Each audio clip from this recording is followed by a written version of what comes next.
আমি যখন ইমিগ্রেশন অফিসারের কাছে গেলাম তখন immigration officer, why are you coming here?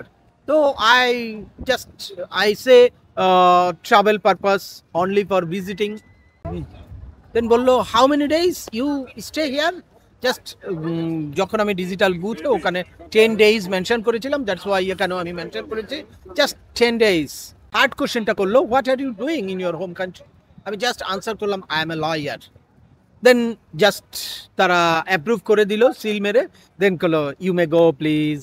আমি বললাম থ্যাংক ইউ।